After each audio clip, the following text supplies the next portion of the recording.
Spreading the news.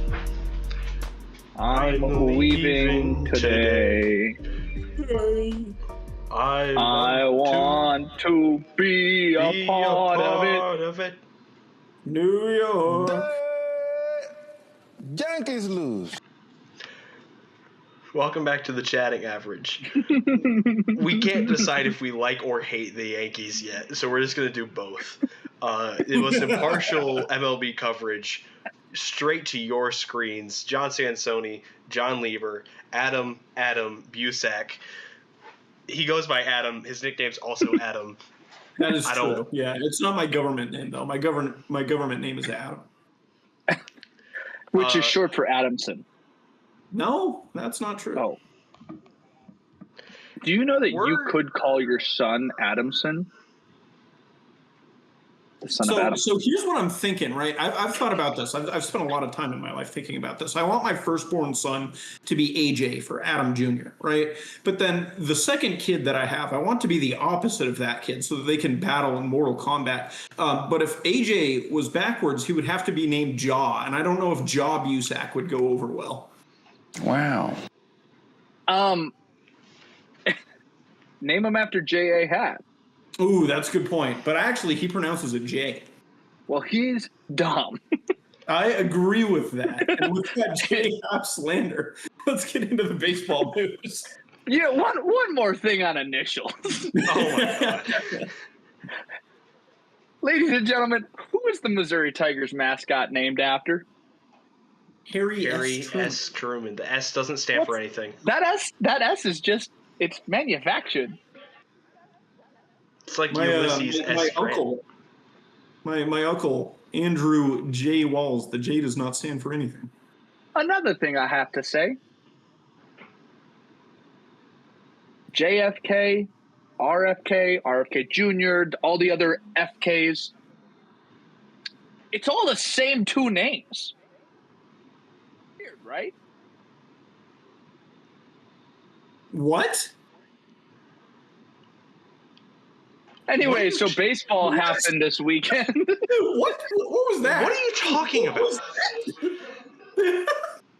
They're the same two. Where are you going with that? Like John, isn't it Frederick Kennedy? Fitzgerald. Well, maybe I'm lying to the people, which might be the first time ever. No, it would not. It happens almost weekly. Can we start the episode? Can we go into the news? We have about a week of baseball left to go in the regular season. What? We have exactly the season ends on the 28th. We're recording this on the 22nd, so we have exactly 6 days left. This will be our last regular season episode. How do we feel about that, John and John? It's strange. I remember recording the first episode of the season. It's weird, dude. The season's flown by.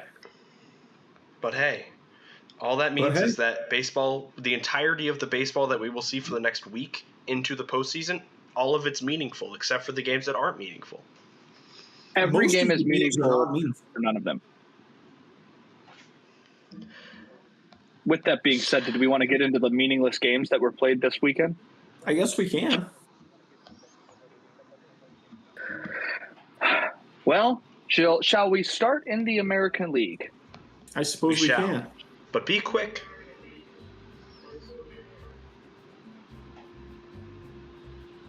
The Yankees lose. The Yankees and Baltimore, the O's. 4 games set here to start the weekend, starting on Thursday.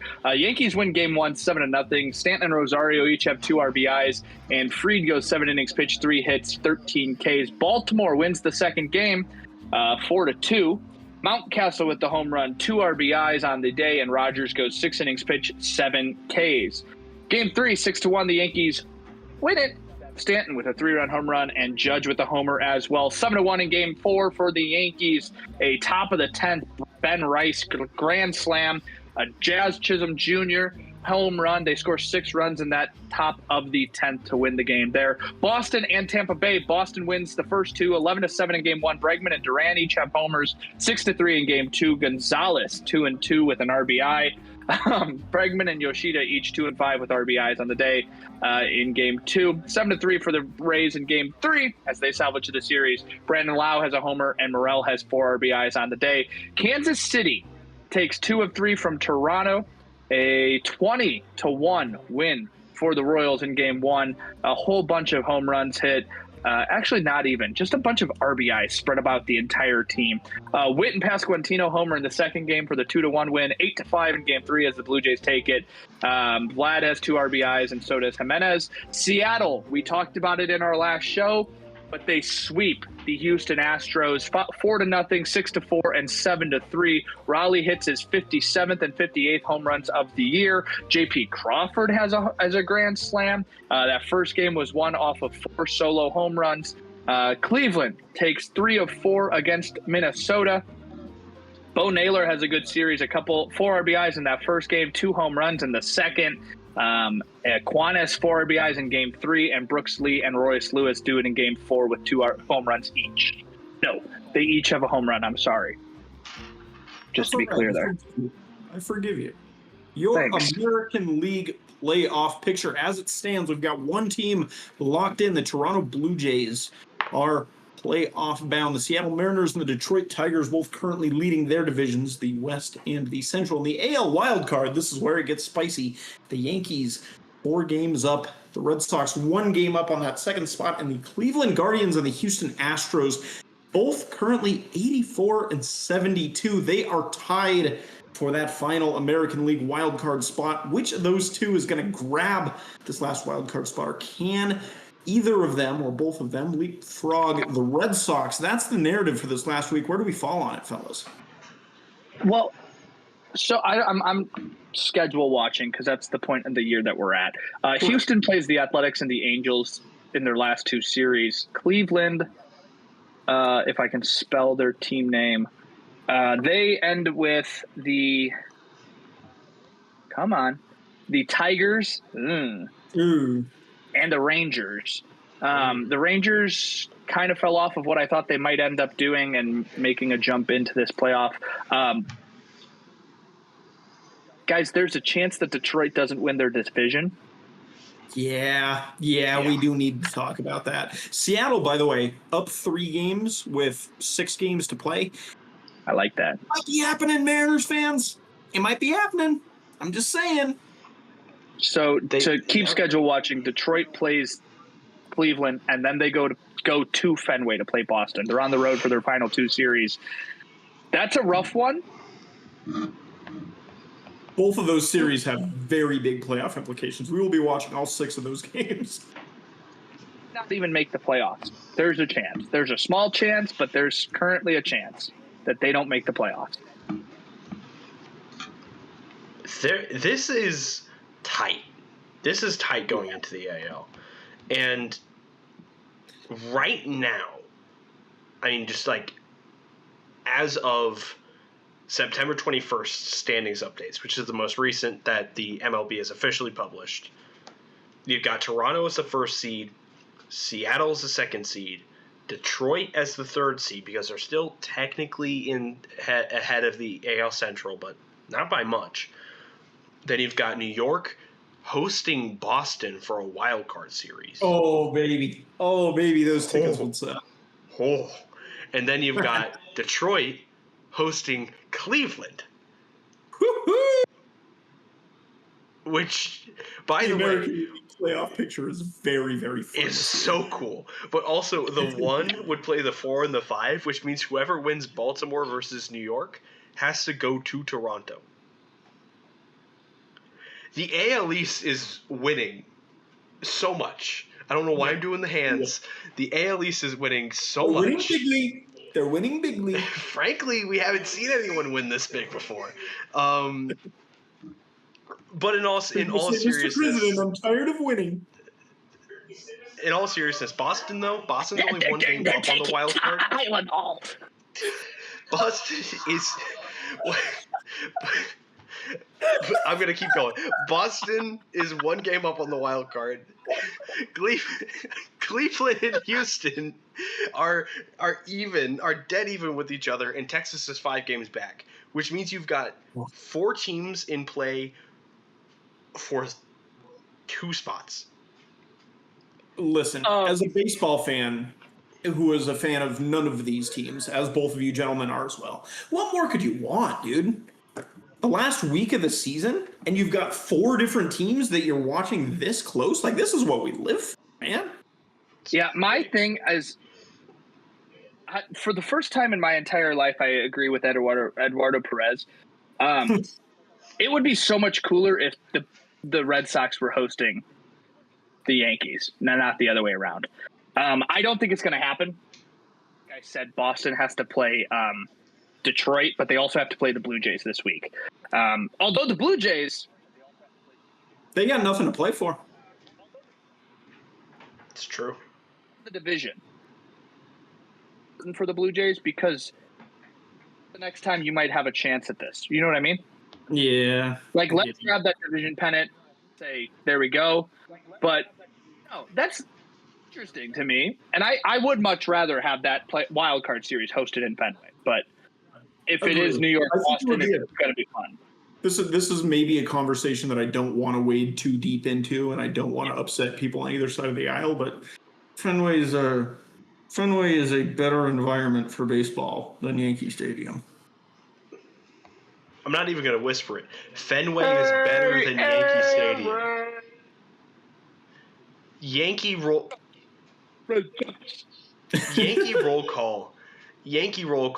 You know what? Why don't you play the David Ortiz clip? I'm on it, boss. Play that David Ortiz clip. Yankees lose. They lose twice. Once in this series because, insider tip, I think the Yankees are going to choke. And they lose again by not playing in Fenway. But, you know who's winning? Us, the fans. You know, do we want to get to the NL? Because I feel like we're kind of spinning our wheels on the AL here. Yes, we can roll to the National League. John? Before we start, big shout out to Seattle. Finish that division win. Yes. Screw the Astros. Let's go. Woo! Also, big dumper. If you want to hit 60 home runs, that would be pretty cool. Just saying. Chicago and Cincinnati. You know what we're talking about. First series of the year. Adam just picked the Reds to win the division, and they start with a 4-game sweep of the Cubs. No, it's the end of the year. Cincinnati's not making the playoffs, but they do sweep the Cubs. Are they making the playoffs? I don't know. I don't know what that's looking like right now. They're in the playoff picture, ladies and gentlemen, with this sweep. 1-0, 7-4, 6-3, 1-0. Great pitching gets them there. 1-0 winning game one. Hunter Green, 9 innings pitched, 1 hit, 9 strikeouts. I don't know. Is he pitching against PCA for all 9 batters? Because it's easy out here. Andujar, McClain, Steer, and Ellie De La Cruz all have home runs in game 2. Steer, Friedel, and Stevenson all have home runs in game 3. And a game 4 1-0 win is brought to you by Gavin Lux because they found somewhere to play him with an RBI double. The Nationals and the Mets lose. They win the first game, though, 12-6. Soto has a home run, and Nimmo and Alvarez each have 2 RBIs on the day. A final after 11, top of the 11th win for the Nationals in Game 2, 5-3, as Dalen Lyle has the inside-the-park 2-run home run. They're at the Mets field. How do you have an inside-the-park at Citi Field? The Nationals win Game 3 as Nasim Nunez has a 2-run home run. Minnesota, Milwaukee, and St. Louis. St. Louis wins the bread games. 7-1 and 5-1, respectively, and 3-2 after 10 innings in Game 2 for Milwaukee, as Bryce Terang has the RBI single. Arenado has 3 RBIs, and Gray goes 6 innings pitched, 7 Ks in Game 1. 5-1 in Game 3 as Herrera has the home run for 2 runs, and Fermin has a 2 RBI double. Philadelphia and Arizona. Philadelphia takes Game 1 8-2 as Hader has a homer, and so does Castellanos. Somebody check what happened on Friday. Game 2 4-3 for the Snakes. Marte, Carroll, McCann, and Vargas each have RBIs at 9-2 in Game 3 as they take the series. Carroll has a 3-run homer, Rosa has a solo, and so does Tim Tawa. The Dodgers and the San Francisco Giants. The Dodgers take the first 3 of a 4-game set, 2-1, 6-3, 7-5, and the Giants take Game 4, 3-1, salvaging a 4-game set there. Ohtani hits his 52nd home run of the season in Game 2. Yamamoto goes 5.11 hit, 7 strikeouts in Game 1. Your National League playoff picture. If you thought that the American League had enough drama, boy, wait till I tell you about the National League, because we've got our 3 division winners, and they're already pretty much locked up. The Brewers winning the Central, the Phillies winning the East, the Dodgers right on the precipice of winning that West. But the wild card, once again, we got 4 teams for 3 spots. The Cubs, they have clinched a playoff spot. They're 8 games up. They are fine. The Padres, 5 games up for that second wild card spot. They're probably fine as well. And then you've got the New York Metropolitans, who are tied with the Cincinnati Reds, both of them 80 and 76, playing for that last wild card spot, also competing for that wild card spot. The 79 and 77 Arizona Diamondbacks. Fellas, log jams in both leagues. How did we get so lucky? It's a great year to be like on the outside and not even being worried. Like, out of both leagues, I don't care who makes it at this point. Yeah. Like, Yeah. I want to see it. Like, the only thing I care about in the American League is that I hope Seattle wins the AL West. And that's all I care about. Everything else, I'm sitting here going, dude, if the Mets make it, and Soto is in the playoffs, so is Lindor and all of those guys, and that's fun. If the Reds make it, finally, and we get to see what those guys look like in the playoffs. If Arizona makes it, how? Is Blaze Alexander that big of an ad? One of the most lifeless corpses of a baseball team I've ever seen, and the fact that they're even still alive at this point in the season is frankly remarkable, in my opinion. The Mets play the Cubs and the Marlins for the next 2 series. But the Marlins are their kryptonite.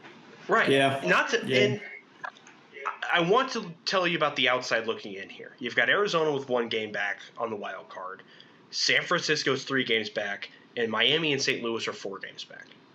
Obviously, like, those are like astronomically low chances unless you're Arizona or maybe San Francisco, maybe.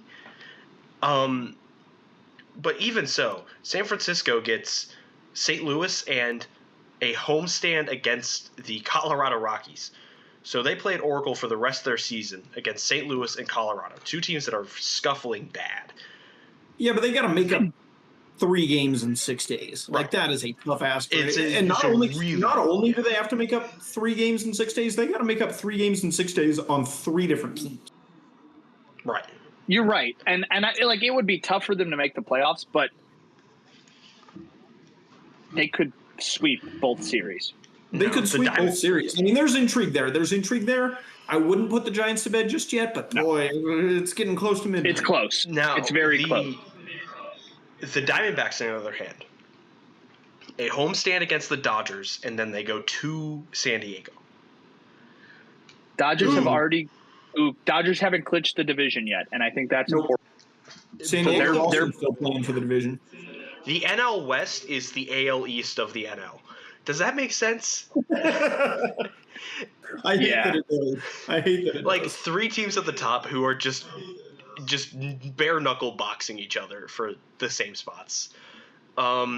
Also, New York Mets, wake up! Hello?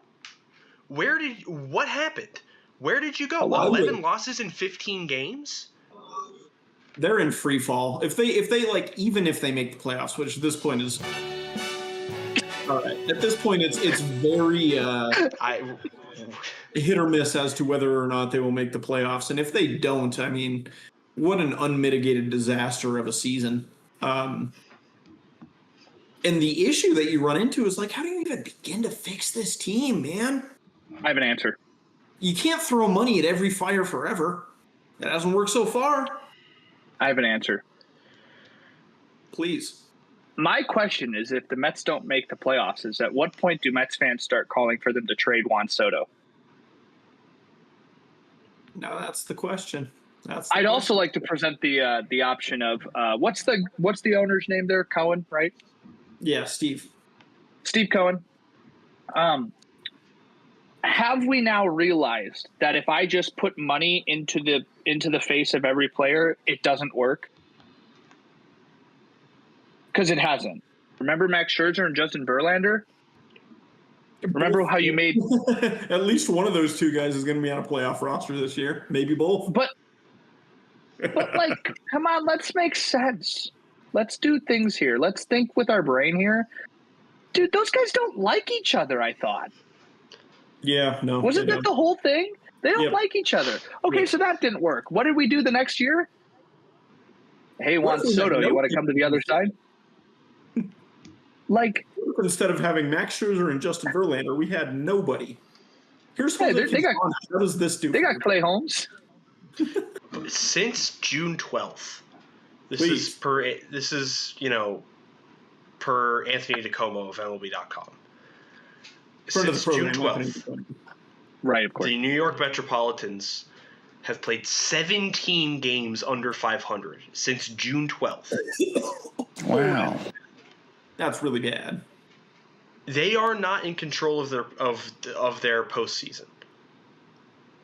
And the fact that they have to go play 3 games against Chicago, against the Cubs, and the team is just kind of lifeless.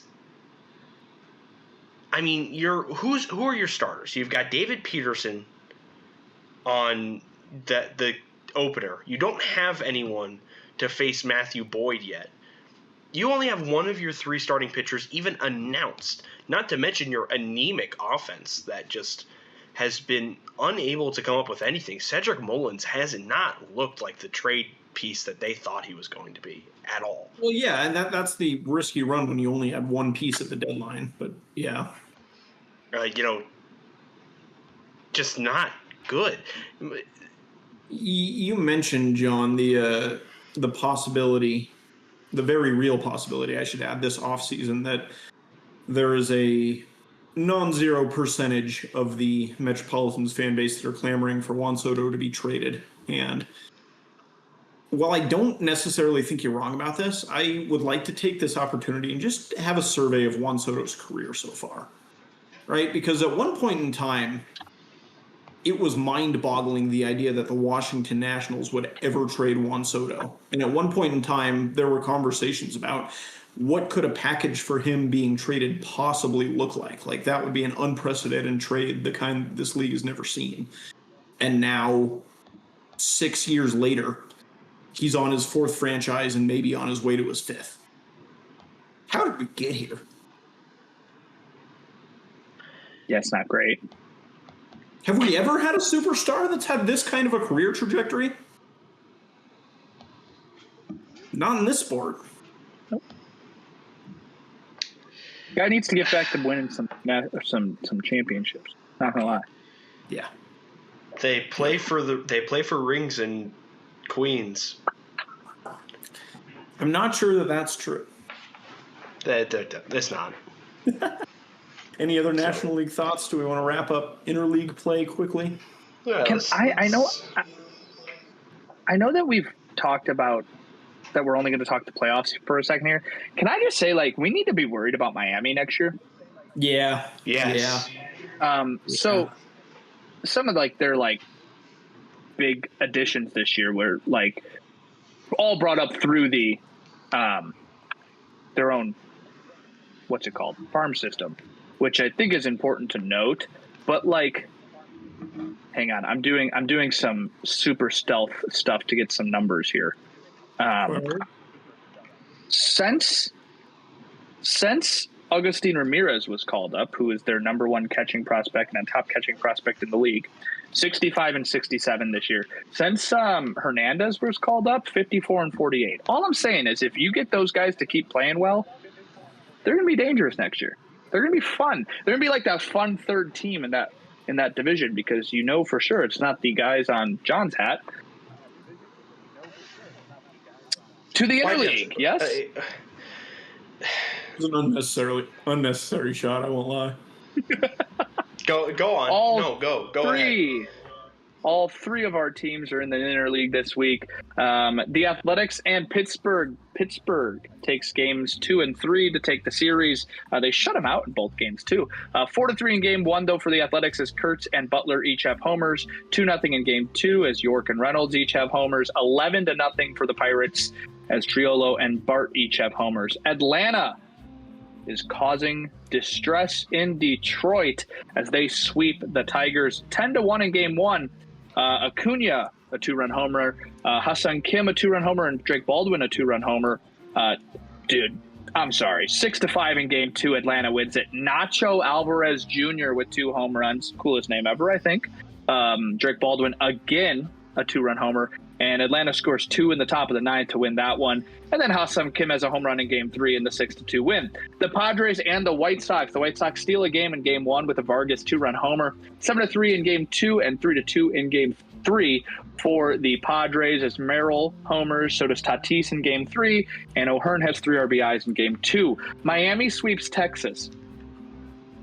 And that's the reason Texas is not considered to be even on the outside looking in anymore. They win game 1, 6-4 after 12 innings as Sanoja homers, and they score 3 in the top of the 12th. 4-3 in game 2, Johnson and Norby homer. 4-2 in game 3. Otto Lopez was 3 for 4 with an RBI. Colorado takes 2 of 3 from the Angels with bread games winning the bread games. 7-6 in game 1. Goodman an RBI triple. Krim has 2 RBIs on the day. The Angels take game 2, 3-0 as Ward homers, Shanuel homers, and Trout hits his 400th homer. And Colorado 3-1 in game 3 with a Krim solo shot. Well, I don't know how much we want to survey these interleague series just because there isn't a ton of playoff implications here. Yeah. But I do have a game to surprise you guys with if you guys are interested. I like games. I like games. Fellas, as we've already established, there are 4 teams in both the National League and the American League currently occupying 3 wildcard spots with less than a week left, rather. I think we should all go around and say how we think this one shakes out. Shall we make our predictions? Like what we think the playoff will look like? Yeah. Or I guess like what the playoff picture will be to start. Yes. I see. Because famously, we're all very good at predictions. I'm very good at predictions. You know why?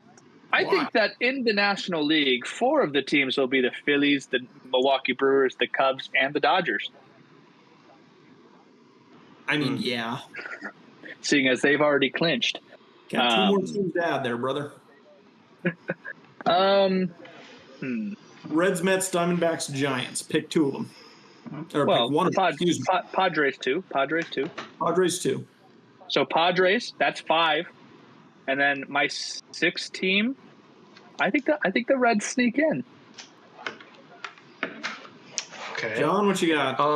For the NL, obviously I've got Brewers, Phillies, Dodgers winning their divisions, Cubs, top wildcard team. I think Padres are going to stick it out at the end. You know what? No, I can't take the Mets. I think it's going to be the Reds. Complete nuking of good faith from the Mets. There's just nothing I can say to convince me that they will be successful.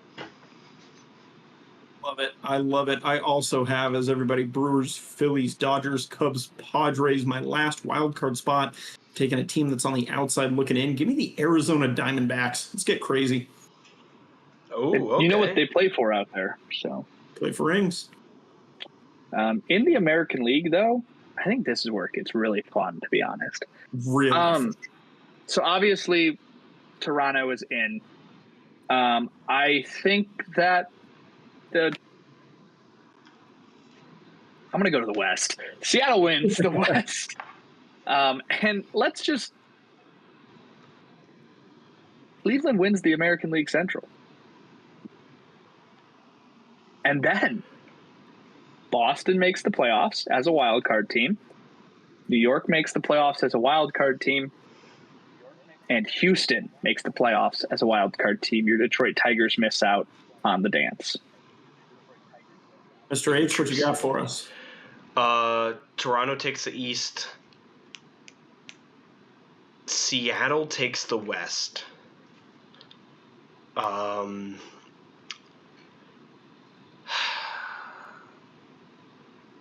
I think the Tigers are going to win the Central. I think your leaders are going to be chalk through the rest. Give me Yankees, Red Sox, Astros. Guardians miss it.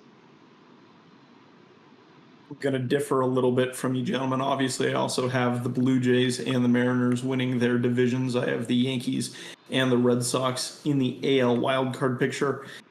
The Guardians and the Tigers is where it gets interesting to me. Just one game separating the two teams. They're going all out. This is a division race as much as it is a wild card race, whereas the Houston Astros with the division, 3 games in front of them, in theory, they could make a push for it. I just don't see that much motivation there. I'm going to stick with the Tigers to win the division, and I'm going to grab the Guardians sliding in over the Astros for that final wild card spot. I feel like we're normally looking at the Astros and the Guardians are going to have to play in this first round, and that's always an interesting one. And for the first time, it's pretty much like, hey, one of them's probably getting in. Yeah. Or maybe they're both are. I mean, I have them both in, I guess. And I think the way that it works out right now is they would play each other. So, yeah, as always. Well, anything else, boys? Brethren. Do we have any segments that we normally do that I'm forgetting about? Always a great the question. Grid. A segment that we end the show with, perhaps? The Grid. The Grid, John, what's the Grid? The Immaculate Grid. A 3x3 grid with 3 rows and 3 columns that have categories, players, teams, and you match the players with the team and stat categories to find the rarest possible combination. Immaculate Grid. Oh. Now, if I wanted to play today's Immaculate Grid, what would it look like, John? We've got row 1 being the Boston Red Sox, row 2 being the Minnesota Twins, and row 3 being 200-plus Ks in a season. Column 1, the Milwaukee Brewers. Column 2, the San Diego Padres. And column 3, the 200-plus wins in a career pitching. Now, don't nobody move quickly here. Brewers 200K season is going to be probably not that many people. That's what I'm also considering here. Did Greinke do it when he was there, when he was young? Or younger? Because, I know Greinke probably, he was a high strikeout guy. Giovanni Gallardo might have, honestly.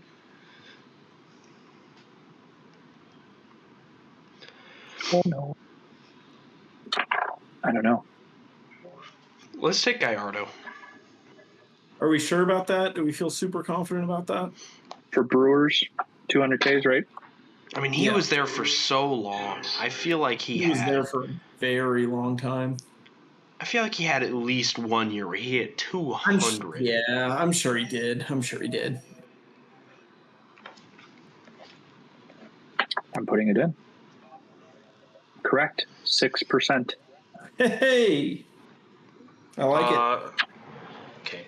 Padres 200Ks? I mean, Blake Snell,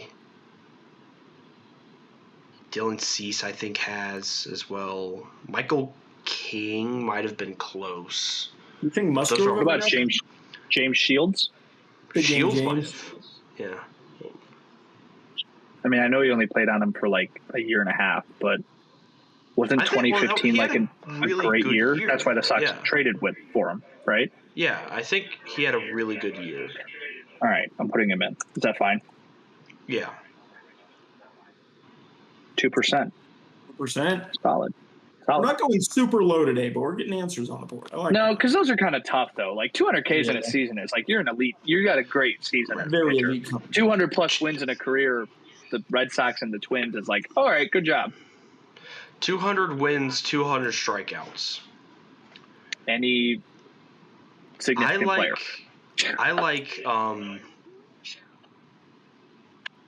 wonder if Phil Niekro did it. Niekro, old Nuxie, famous Braves knuckleball ace, longtime All-Star, pitched till he was like super old. You trying to convince yourself or convince me? Convince you, because I'm not the one typing it in. How do I spell it again? Niekro. And that's for 200 wins, 200 strikeouts. I mean, he's a and Hall of Phil, Famer, correct? Phil, yes, not Joe. 1%. Good job, John. Hey, Thank you. I have You're a welcome. Boston Red Sox with 200 career wins. If you're perhaps interested in Sure. Tim Wakefield. Another knuckleballer. I have That's what inspired. Bartolo Colon as the Twins one, but we may be able to get better. No, I'd go with Bartolo. I'm with that. Okay. 7%. So we're up there. We're up there, but we can save face here with these last few. Red Sox. We need all the Brewers. teams cross sections. Red Sox Brewers, one that played on them in the same year, Raimel Tapia. It's Oh. true. Red Sox Brewers, right? Yes. Yes. Raimel Tapia. 0.4. Let's go. Pretty good. Red Sox Padres. I think Hunter Renfroe is both as well. Red Sox Padres? Is he? Oh yeah, he is. Yeah. Okay, we need the Twins, Brewers, Twins, Padres here. I have actually both of them. Sure. That. Start with Twins, Brewers. Twins Brewers, Livan Hernandez. 0.7. And Padres Twins. Padres. I would argue the two teams that this player is most well known for, the Padres and Twins. And that is El Gary Sanchez. Oh. El Gary, man. I forgot about him. 3%. So we got a rarity score of 27 today. Not bad. We've done better. There's 8 Brewers with 200 plus Ks in a season. There's 10 Padres. So that was going to screw us. 19 Twins with 200 plus wins, 24 Red Sox with 200 plus wins. The hardest spot on the grid today was Padres Twins at 60%. Okay. Most common answer there was Dave Winfield. Hey, Boys, boys. what do we got? We got playoff baseball in just over a week, dude. Our next crazy. episode is going to be a playoff preview, and that's crazy to think about.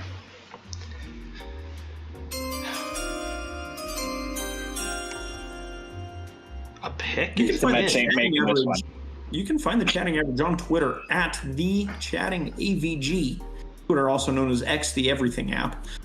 You can also find us on YouTube or on Apple Podcasts, perhaps Spotify. If you listen to your podcasts on Spotify, you can find the chatting average wherever you are. We will follow you around and give you the episodes at any point. You just have to listen. It's true. Yeah, just call us or I got time. Well, actually, Yeah. I don't, but Yeah, I'll make time. it's a priority for us. Yeah. it is. It truly is. Yeah. Thanks for listening. Catch y'all next week. Playoffs. Playoffs. I did. Wow. We're talking about playoffs.